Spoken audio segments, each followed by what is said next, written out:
अस्सलाम वालेकुम जी। 30 days challenge आज मैं आप लोगों के साथ शेयर करने जा रही हूँ। अगर आपने इससे पहले डाइट प्लान को हूबहू फॉलो करने की कोशिश की और आप उसमें नाकाम हुए हैं, किसी वजह से आप वो डाइट प्लान नहीं कर पाए, तो ये basically step by step lifestyle transformation की तरफ आपको चैलेंज लेकर जाएगा। ये चैलेंज हमने फेसबुक पे, यूट्यूब पे अक्सर देखा भी हुआ है एंड इसमें आपने एक एक स्टेप को बस फॉलो करना है। डाइट में कुछ स्पेशल नहीं करना, कोई स्पेशल डाइट प्लान नहीं है। तो पहला स्टेप इस 30 डेज चैलेंज का होने वाला है कि आपने डेली के 10,000 स्टेप्स पूरे करने हैं।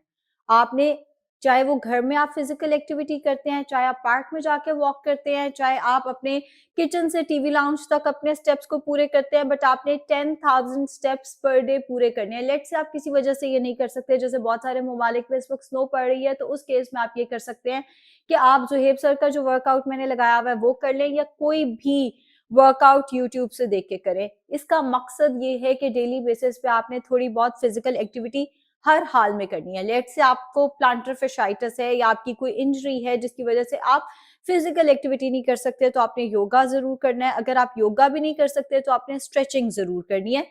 कुछ हल्की फुल्की फिजिकल एक्टिविटी और थोड़ा सा हमें अपने कंफर्ट जोन से बाहर आना पड़ेगा इस फर्स्ट स्टेप के लिए।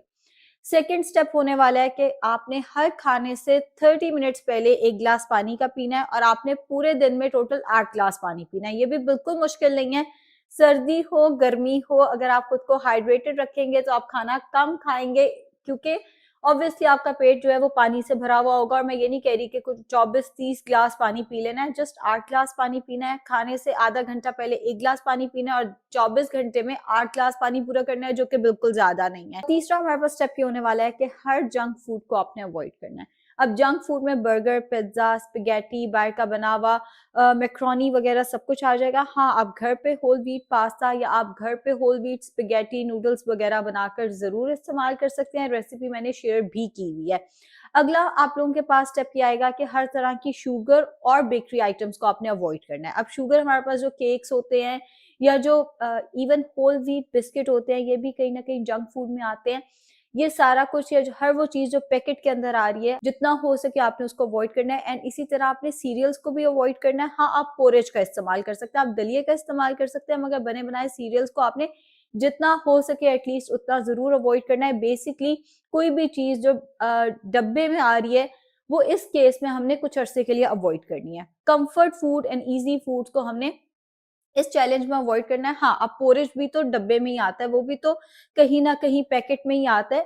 होल व्हीट चीजें हमें कहीं ना कहीं पता होती है कि ये होल व्हीट हैं, ये हेल्दी हैं। हेल्दी चीजें आप खा सकते हैं। जो अनहेल्दी चीजें, बिस्किट्स हो गए या क्रिस्प हो गए या जेलीज हो गई या टॉफीज हो गई या चॉकलेट्स हो गई, वो बेसिकली आपने इस चैलेंज में अवॉइड करनी है। अगला आपका स्टेप आएगा कि आपने खाना कम से कम ऑयल में बनाना है। बहुत बेसिक स्टेप है आपके लिए, आपके घर में जो बड़े हैं, आपके घर में जो बच्चे हैं, सबके लिए बहुत इंपॉर्टेंट स्टेप है। 1 से 2 चाय का चम्मच ऑयल इस्तेमाल करना है एक बंदे के लिए। पूरे दिन के खाने में 2 to 3 टीस्पून ऑयल जो है वो पूरे दिन के खाने में इस्तेमाल कर सकते हैं। मैक्सिमम 6 टीस्पून ऑयल तक आप पूरे दिन के खाने में इस्तेमाल कर सकते हैं, यानी 24 घंटे में पर हेड 6 टीस्पून ऑयल तक इस्तेमाल किया जा सकता है। एंड इसको जितना कम रखेंगे उतना ज्यादा अच्छा है। आप हेल्दी फैट्स का इस्तेमाल नट्स के जरिए, अगर आप किसी ऐसे मुल्क में रहते हैं जहाँ एवोकाडो मिलता है, कोकोनट आसानी से अवेलेबल है, तो आप उससे अपने हेल्दी फैट्स या चिया सीड्स वगैरह से पूरे करेंगे। ऑयल जितना हो सके कम, मैंने अपर लिमिट 6 टीस्पून दिया, अगर आप इससे कम भी कर लेंगे तो फायदा ही होगा, नुकसान नहीं होगा। अगली हमारे पास चीज ये है कि आपने सफेद आटे या रिफाइंड कार्बोहाइड्रेट्स को अवॉइड करना है, बल्कि उसकी निस्बत आपने होल व्हीट कार्बोहाइड्रेट्स यानी लाल आटे की रोटी बनानी है।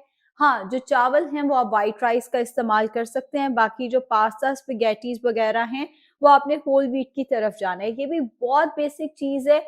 मैंने अपने घर में, और ये मैंने बात पहले भी बताई थी कि मैंने अपने घर में देखा है कि जब मैं एक दफा लाल आटा लेकर आई तो हमारे जो कुक थे वो परेशान हो गए कि बाजी आटा खराब है। आटा खराब नहीं था, उन्होंने जिंदगी में कभी, हालांकि वो गांव से है, लेकिन उन्होंने जिंदगी में कभी लाल आटा देखा ही नहीं हुआ था। तो लाल आटा आपके घरों में होना चाहिए और हर वक्त होना चाहिए। बच्चों को, बड़ों को, सबको उसका टेस्ट डेवलप करना है।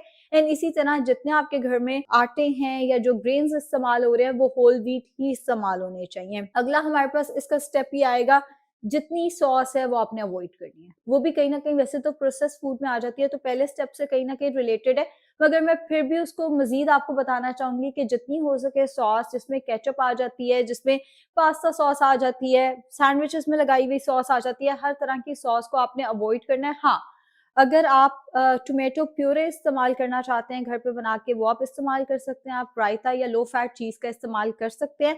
लो फैट चीज़ इस्तेमाल करना है, फुल फैट चीज़ का इस्तेमाल नहीं करना। और इसी से हमारी अगला स्टेप भी आएगा कि जितनी डेयरी प्रोडक्ट्स हैं वो आपने लो फैट में इस्तेमाल करनी है। हमारे घरों में अक्सर चाय में हम फुल फैट मिल्क डाल देते हैं, हर्ज नहीं है, लेकिन प्रेफर किया करें लो फैट प्रोडक्ट्स को, प्रेफर किया करें लो फैट डेयरी आइटम्स को। अगला स्टेप हमारे पास ये आएगा कि आपने दिन में 1 टीस्पून सीड्स, चाहे वो चिया सीड्स हैं, बेसल सीड्स हैं, पंपकिन सीड्स हैं, फ्लैक्स सीड्स हैं, मिक्स सीड्स हैं, 1 टीस्पून सीड्स या हैंडफुल ऑफ मिक्स नट्स आपने दिन में ज़रूर इस्तेमाल करने हैं। ये आपके बालों के लिए अच्छे हैं, आपकी स्किन के लिए अच्छे हैं, आपकी ओवरऑल हेल्थ के लिए बहुत अच्छे हैं, एक हेल्दी फैट भी हैं। ये जो मैंने ऑयल उधर से रिस्ट्रिक्ट कराया वो आप इधर इस्तेमाल करेंगे।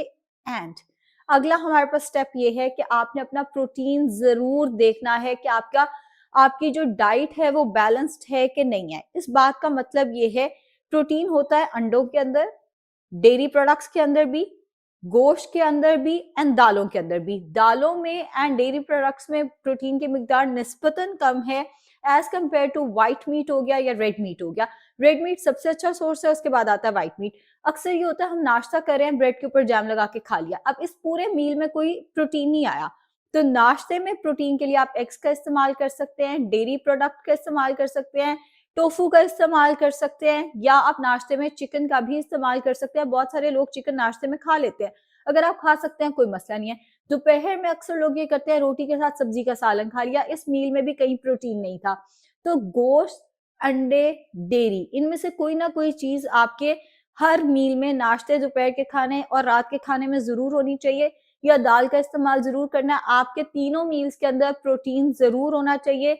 वो आपको फीलिंग ऑफ फुलनेस भी देगा, आपकी वैसे भी वेट लॉस जर्नी में बहुत ज्यादा फायदेमंद है। अक्सर लोग डाइट इसलिए नहीं कर पाते, उनसे प्रोटीन ही अपना बैलेंस नहीं हो पा रहा होता। आलू का पराठा खा लेंगे, ब्रेड के ऊपर हुमस लगा के खा लेंगे। अब हुमस के अंदर भी प्रोटीन, ऑल्दो दाल से ही बना है लेकिन ऑयल ज्यादा है, उसके अंदर प्रोटीन की मिकदार बहुत कम है।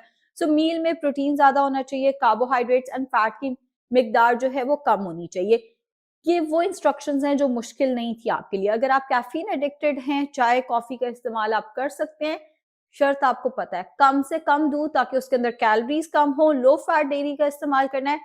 मैंने कह दिया है कि चीनी नहीं होनी चाहिए, तो मुझे ये बताने की जरूरत नहीं है कि फीकी चाय पिए। अगर आप वेट लॉस करना चाहते हैं, बहुत दिल करता है, तो 1 से 2 चाय के चम्मच शक्कर इस्तेमाल कर सकते हैं। अगर आपका इस 30 डेज के अंदर दिल करता है मीठा खाने का, तो आप खजूरें या डार्क चॉकलेट इस्तेमाल कर सकते हैं। और मुझे ये पता है कि ये चैलेंज आप अकेले से नहीं होने वाला, तो आपने करना क्या है, किसी ना किसी एक फ्रेंड को बीच में जरूर इन्वॉल्व करना है। आप और आपकी कोई भी फ्रेंड अगर मिलके ये वेट लॉस चैलेंज या 30 डेज चैलेंज करेंगे, तो आपको खुद नजर आएगा कि आपके लिए चीजें आसान है। अगर आप अकेले करना लगते हैं ना, तो आपको कोई चैलेंज करने वाला नहीं होता, आप खुद ही अकाउंटेबल होते हैं। सारा कुछ 2-3 दिन बाद हम सब कुछ खराब कर देते हैं। बट अगर 2 फ्रेंड्स या ग्रुप ऑफ फ्रेंड्स इसको करेगा, तो रिजल्ट ज्यादा अच्छे इसलिए आएंगे क्योंकि अकाउंटेबिलिटी होगी, एक दूसरे को कहीं ना कहीं एक दूसरे से जीतना भी होगा, और एक हेल्दी कंपटीशन भी डेवलप होगा। वो कंपटीशन जो आहिस्ता आहिस्ता आपको वेट लॉस की तरफ लेकर जाएगा एंड स्टेप बाय स्टेप आपकी आदतों को बेहतर करेगा।